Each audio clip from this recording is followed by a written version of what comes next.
Hi, everyone, and welcome to the Photographic Memory Podcast. I'm excited to welcome the program Dr. Shannon Panzo. Dr. Shannon, what's going on? How are you? Oh, I'm doing great. Everything's great over here, and yeah, all's fine. All's fine, exactly. And you are, again, a photographic memory expert, a brain management expert, and also you do mentoring. So going to zuxpro.com is the best way to go check all those different things out. And we're going to talk about memory, especially short-term memory. I would never think that that's part of photographic memory and define short-term memory, but you're really going to get us inside that brain, right? You're going to take us inside the brain today. Oh, yeah.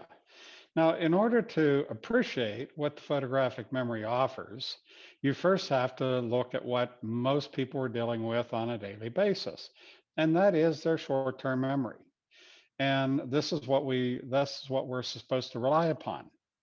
Now, whenever, okay, Neil, you're a teacher. You taught people how to use primarily their short term memory, reading, things like this. How did you know, what is it with the short term memory? Basically, the rote memory system of learning. Tell me about that. Well, I mean, prior knowledge is the first important thing to short-term memory. Once you have prior knowledge to the subject, you can understand it the way we would look at it, and specifically enough that you could remember a story that you've read and be able to answer questions from it. And that takes a lot of times when the more complex the information, the best way to be successful is read it 4 times through. After the fourth time, you really can master the material so that you don't have to do as much memorization at the end. But that's a lot of work and a lot of effort. And that's doing 4 times the work that the average student does. Secondly, that's not just at all, but ultimately at the end of the day, it's all about just remembering a few things, not a multiple things, not memorizing completely. So when you're teaching somebody to understand the material, you're doing lots of rehearsal, lots of review over and over again, hammering that information in so that they have it. Because most of the time they're going to forget it. Right. Now, it's really interesting you brought up the 4 times through. Now, the first time that you read something, what you're going to find is you're skimming over the material. You actually don't Correct. get it. Not at all. The second time, you start to get little pieces. It's like creating an outline. You start to get the main concepts of the outline. So you get a little bit more. It's not until you go through it the third time that you actually start to get content. And to really get the detail is the fourth time through. Now, this is how the conscious mind works. And that's exactly what you've just told me is the way that you teach people how to read important information, right? No, absolutely. But no one does it 4 times through. So you're not going to Right. find a lot of those people that are going to be willing. Hey, there's a guaranteed way you can memorize and master any test simply by doing my method, which is crazy. Meaning the method And, works. You can ace and every how, test, yeah, but but it's how too long much does it work. take? It's going to How take long? eons. It's going to take eons. But no one Right. practiced that. But again, hard work pays off, right? But Yeah. I don't have your ability, but that's the Now, best way to do it. one of the other things that you mentioned is uh, your knowledge is based upon a a volume of already known information, right? Correct. In other words, what you're going to be tested on and what you're going to know and what you're going to study is based upon prerequisite of already knowing that information. Uh, Does that sound a little bit funny to Yeah, you? it does. It does. So essentially, it's the chicken before the egg before the chicken. you're you're trying to front load the egg before the chicken gets a set on it. Okay, so yeah, it's not actually working very well, and this is also why the stats are so poor when it comes to reading. Whenever a person deals with reading, I'll give you the very basic, straightforward stats. The average reading, the average speed that a reader reads at is around 250 words per minute. Some people read faster, some people read slower. In today's world, you'll probably find that most people actually read slower than that. But at 250 words per minute, you think, okay, well, I'm really getting this material, And in all actuality, right away, immediately out of the box, you'll get 50% of the material. But because you're dealing with the short term memory, within 48 hours of you ingesting that material, you only have 5% of that material left. That's all that goes to the long-term memory is 5% after 48 hours by reading it through one time. This is the reason why you have to go through all the capitulation of reading and reading and reading and reading and testing and quizzing and study, different types of study and what have you. Okay. Exactly. Now okay. So this is what you've experienced. Now, Yes. granted, your system that it essentially it is the conventional system out there. But no one The teaches that. conventional I mean, no one teaches that way. And there's so much work to involve. Only the brightest and best students would try to practice this method. right. But what is really frustrating is whenever these brilliant students that have to study so hard find out that all along they've actually had the photographic memory available to them that they haven't been using. This is the fulcrum point which just sets your teeth on edge. You know, gee, okay, well, I have my bachelor's degree, then I have my master's degree, then I have my doctorate degree, and I've slugged it out, and I've slugged it out using reading, maybe speed reading. And boy, I have done the long yards. I've done it hard. And then whenever you have somebody that has gone through all this terrible, terrible woe and pain, and they find out they could have been using their photographic memory and actually Exactly. having a life during all this, and they go, "Oh, it can't be, it can't exist. No, no, no, it can't exist. I'm going to vilify reading as the way to do everything, and that is my badge of honor." And so that's what they do. They refuse to believe because they've done it so hard. They refuse to believe that there's an easier way, and that easier way has been there all along. So yes, I understand the shortcomings of whenever people learn about the photographic memory and learn that they could actually be using it. There are a lot of people that absolutely refuse to think that they could have used it all along. Why? Because the school Because, system doesn't teach it. right. And Dr. Shannon Panzo does. Right. I mean, oftentimes I am asked, why does the school system not teach how to use the photographic memory? Well, one of the easiest ways is to say is, well, this the rote memory system of learning is from the 1600s, and we're still using it today. That's Yeah. that's pretty bad. And we're doing it, but we're not doing it very good at all. So whenever people are going through the system of using the rote memory system of learning, uh, whenever it comes to the school systems, they want to be able to stress you. They want to be able to test you on the material that you are learning. Now, when it comes to the photographic memory, the photographic memory is actually just as testable, but you have to learn how to recall the information properly Right. in order to be able to test out on it. But it's highly testable, and people that normally take their photographic memory into their adult life are easily tested on it and are highly successful. Right. So, whenever you take a look at what highly successful people do, a lot of those people are actually using their photographic memory, Exactly. uh, like Warren Buffett. Warren Buffett has been using his photographic memory for a very long time. Well, look how successful he is and what he does. Well, easy. He memorizes the top 50 to 100 stocks that he's dealing with at any given Yeah. time. Wow. So these are common practices by extraordinary people.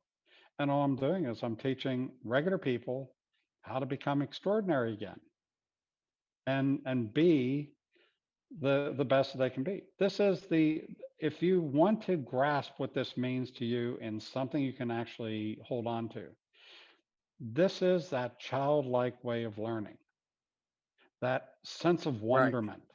That's what it comes back to. Well, whenever you went to school, that was ripped away from you. They didn't want you to have a sense of wonderment. They told you that this was an immature way of learning. So they ripped it away from you and told you you had to learn this new way, which completely slowed you down. Okay, Yeah, definitely. so let's talk about the mechanisms of the short term memory. The main Okay. mechanism of the short term memory is this part of the brain that's called the hippocampus. Now, the hippocampus is actually part of the limbic system.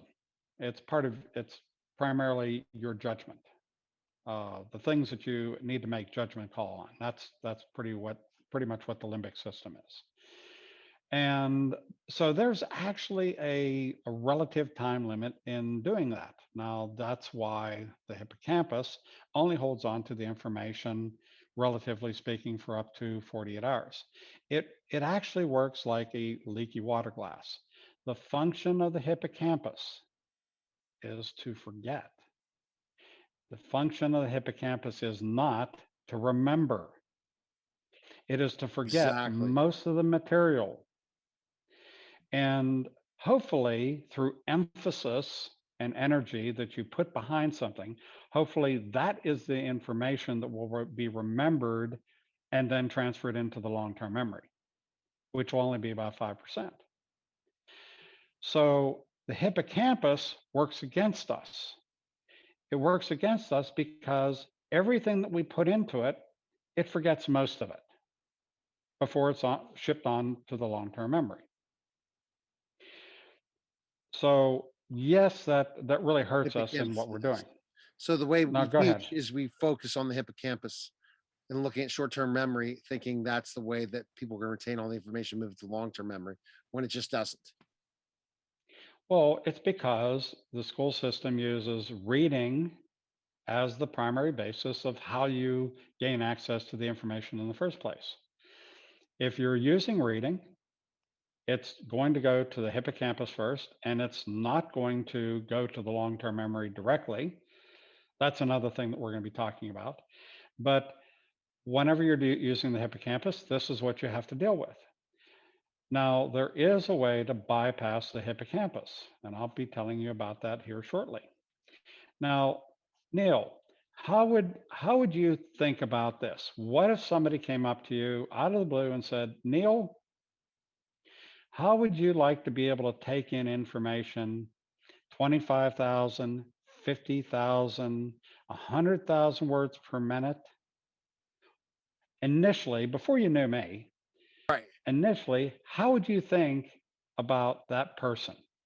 I'm going to show I you think how that to would be do this. awesome. That would be awesome. That'd be awesome. Well, usually most people have this red flag comes up and says, this guy is nuts.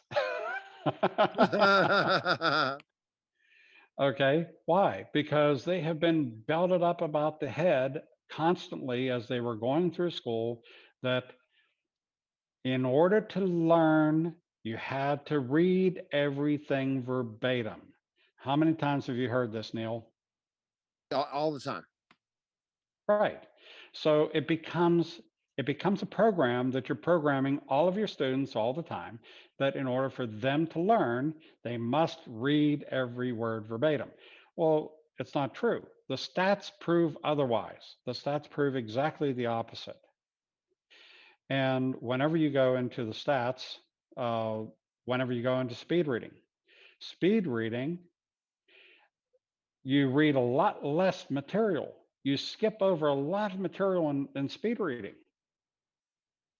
And Correct. let's say instead of the average reading speed of 250 words per minute, let's say you're doing 2,500 words per minute, 3,000 words per minute, 5,000 words per minute. Right. Okay, great. How many of those words are you saying? Very few. But Yes. yet your comprehension goes up, not down. It actually goes up because you're reading less words. Now, this is exactly the thing that Dr. Richard Welch looked at. He bought a speed reading company. In 6 months, he knew everything that there was about speed reading. And there was one big question that Evelyn Woods herself could not answer. Nobody could. He set out to answer that question. What happens to the words that are not read or subvocalized? What happens to those words? Do they actually do something? No, Why is there no. an increase in comprehension? Why is there an increase in comprehension even though you're reading less words? I don't know. And that's the logic. He set out to find that out. That's what led to the discovery of mental photography. The Wow. words that are not being subvocalized and you're supposedly missing those words, no, you're not missing them. Those are what is actually going through your photographic memory into your long-term memory, and that's what's raising your comprehension. So if we hit everything today, that's pretty much telling us. Well, no, we haven't hit everything today. At the speed of 25,000 words per minute or 2 pages per second, you can no longer subvocalize the words on the page. Therefore, that's what goes over into mental photography. Mental photography is using your photographic memory. It Right. delivers the information directly to the long term memory where you keep it for life. That's why, whenever you're using the mental photography, you're starting at least 100 times the speed of reading, Wow. and you're retaining that information, 100% of that information, for the rest of your life, because it's going to your long-term Yeah. memory where you keep the information. So it's So far the better mental than speed reading, and it shows that based on your strategies, how to do it. Right. Well, it's the statistics. These aren't my statistics, they're national education statistics.